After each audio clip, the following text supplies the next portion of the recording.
আজকের ভিডিওতে আমরা রায়া মার্টিন ফসমিত্রার পঞ্চম শ্রেণী তৃতীয় পর্যায়ের মূল্যায়ন 2025 অর্থাৎ ফাইনাল এক্সামের ইংরেজি বিষয়ের যে 13 দাগের প্রশ্নপত্রটি রয়েছে অর্থাৎ নবদ্বীপ তারা সুন্দরী গার্লস হাই স্কুল এই বিদ্যালয়ের সমস্ত প্রশ্নোত্তরগুলি সমাধান করব। প্রশ্নপত্র সমাধান করার আগে বলে দেই, আমার পরবর্তী ভিডিওগুলি বানাতে অনুপ্রাণিত করার জন্য অবশ্যই চ্যানেলটিকে সাবস্ক্রাইব করে নেবে এবং এই ভিডিওটি যদি তোমাদের ভালো লেগে থাকে তাহলে ভিডিওটিকে অবশ্যই লাইক কমেন্ট শেয়ার করে দেবে।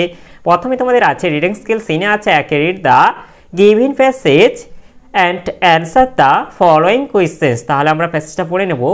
পিলাভুলা কান্ডি থেকে ফলাম্বল উষা generally known as PT Usha is indeed the most famous and successful female athlete from India. Her extraordinary performance at the track and Usha titles like the Queen of Indian Running Track and Paoli Express. PT Usha was born on 27th June 1964 at Paoli, a village in the Paoli district of Kerala. Thought Usha was affected by ill health in her early childhood. Her promised in force could be clearly noticed against all odds. She succeeded in becoming one of the greatest athletes India has ever produced. She made her first national record in the 100-meter sprint in 1977 when she was just 13 years old. তাহলে আমরা প্যাসেজটা পড়ে নিলাম। এবার প্রশ্ন উত্তরগুলি করব।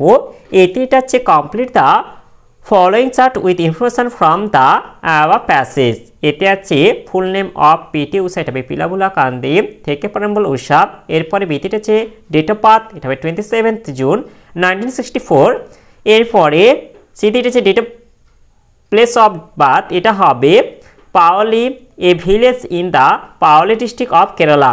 এরপর দ্বিতীয়টা আছে ফার্স্ট ন্যাশনাল রেকর্ড, এটা হবে 1977 ইন দ্য 100-মিটার স্প্রিন্ট। এরপরে বিতেটা আছে write T for true and F for false statements in the given boxes. এতে আছে PT Usha was the most famous athlete of England, এটা ফলস হবে। এরপরে বিতেটা আছে Usha's extraordinary performance at football made her famous, এটা ফলস হবে। এরপর সিটিটা আছে Payyoli is the nickname of Usha, এটা ফলস হবে। এরপর দ্বিতীয়টা আছে Usha success against all odds and become one of the greatest athletes of India, এটা ট্রু হবে। এরপরে সিটের আছে অ্যান্সার দ্য ফলোয়িং কোয়েশ্চেন্স। এতে আছে who was the queen of Indian running track, এটা হবে PT Usha was the queen of Indian running track. এরপরে বিতের আছে why was Usha called the Payyoli express, এটা তো হবে Usha called the Paoli Express because her extraordinary performance at the track.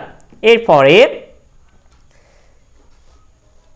শীতে যেটা আছে when was Usha affected by ill health, এটা তো হবে Usha was affected by ill health in her early childhood. এরপরে দ্বিতীয়টা আছে how old was Usha when she made her first national record, এটা তো হবে Usha made her first national record in 1977 when she was just 13 years old. এরপরে দ্বিতীয়টা আছে write the synonyms of the following words from the above passage। এটির আছে a short first race, এটা হবে স্প্রিন্ট। এরপরে বিতির আছে রিনোয়েন্ট, এটা হবে ফেমাস। এরপরে রিডিং স্কিল আনসিন, এটা আছে দুই দাগে read the passage carefully and answer the following questions. তাহলে আমরা প্যাসেজটা পড়ে নেব। One has to work along in the path of struggle, no external power helps you, human equalities like hard work, strong will power and perseverance give the way for a person to struggle and achieve success in life. Two important facts are worth remembering: each problem brings conflict with itself and victory lies in the wolf of every struggle. A teacher gives this message to these dropout students: you have to practice to struggle with problems to be success in life. However, what we do take a visit to reach the highest peak success will never disappoint us. The consolation of all the takes and experience of great men is that to be afraid of conflict is adverse to human religion one must walk up. তাহলে আমরা প্যাসেজটা পড়ে নিলাম। এবার প্রশ্নের উত্তরগুলি করবো। এটিটা হচ্ছে choose the correct answer from the given alternatives. এটি হচ্ছে victory lives in the womb of every, এটা হবে স্ট্রাগল হবে। এরপর ভিতরে হচ্ছে will not be disappointed by, এটা হবে সাকসেস।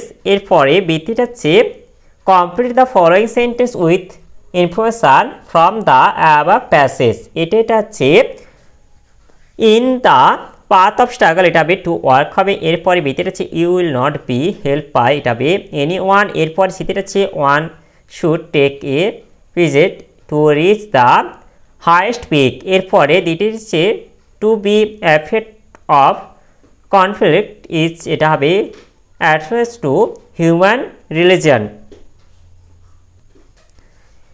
এরপর সেটি হচ্ছে অ্যান্সার দ্য ফলোয়িং কোয়েশ্চেন্স। এতে আছে what human equalities are essential for achieving success in life. এটা তো ঠিক আমি বলেছি, তোমরা এটা লিখে নাও। Human qualities like hard work, strong will power and perseverance give the way for a person to struggle and achieve success in life.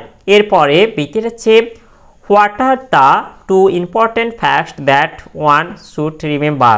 এটা তো ঠিক হবে each problem brings conflict with itself and victory lies in the womb of every struggle।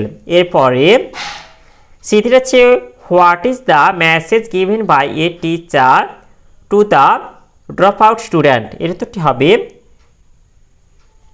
a teacher gives this message to his dropout students, you have to practice to struggle with problems to be success in life। এরপরে grammar and ভোকাবুলারিতে আছে তিনে দাগে fill in the blanks with correct forms of the verbs given in the brackets। এতে আছে সুবীর, এটা হবে sang a patriotic song yesterday। এরপরে বিতে আছে farmers grow crops in the field। এরপরে চারে জায়গায় যেটা আছে fill in the blanks with proper words from the help box। এতে আছে keep away from the, এটা হবে ferocious animals। এরপরে বিতে আছে there are many, এটা হবে historical buildings in our town। এরপরে পাঁচে দাগে যেটা আছে fill in the blanks with a and the, প্রথমে এটা হবে the Ganga is a holy river. এরপরে বিতে আছে mister Sen is an honest man. এরপরে সিতে হচ্ছে grandfather gave me a doll. এরপরে ছয় দাগে আছে fill in the blanks with appropriate prepositions। Swami Vivekananda was born in হবে 1863, he belonged to হবে a rich family। এরপরে সাথে আছে fill in the blanks with present continuous tense of the verbs given in the brackets। এটা আছে Ali and Sudip, এটা হবে are working late today. এরপরে বিতে আছে মিতা ইজ, এটা হবে লিসনিং টু মিউজিক। এরপরে আটে থেকে আছে replace the underline words with their opposite from the help box. এতে আছে আই অ্যাম ক্যারিং এ, এটা হবে হেভি লোড হবে। এরপরে বিতে আছে দ্য বয় হ্যাজ, এটা হবে স্ট্রেট হবে হেয়ার। এরপরে সিতে আছে ডি মেডিসিন টেস্টেড, এটা হবে সুইট হবে। এরপরে এটা হচ্ছে রাইটিং স্কেলে write 10 sentence about Henry Louis Vivian Derozio using the following hints. এটি আমি তোমাদের আগের ভিডিওগুলিতে আলোচনা করে দিয়েছি, তাই এটি আর দিচ্ছি না। আর যদি না পাও অবশ্যই কমেন্ট করো, আমি তোমাদের এটি পোস্ট করে দেবো। তাহলে আজকের ভিডিওতে আমরা পঞ্চম শ্রেণী ইংরেজি বিষয়ে যে 13 দাগের প্রশ্নপত্রটি ছিল তার সমাধান করলাম। আর ভিডিওটি শেষ করার আগে বলে দিই, তোমরা যারা এখনও পর্যন্ত চ্যানেলটিকে সাবস্ক্রাইব করোনি অবশ্যই চ্যানেলটিকে সাবস্ক্রাইব করে নাও এবং বেল আইকনটি অল করে দাও পরবর্তী ভিডিওগুলি নোটিফিকেশন তাড়াতাড়ি পাওয়ার জন্য।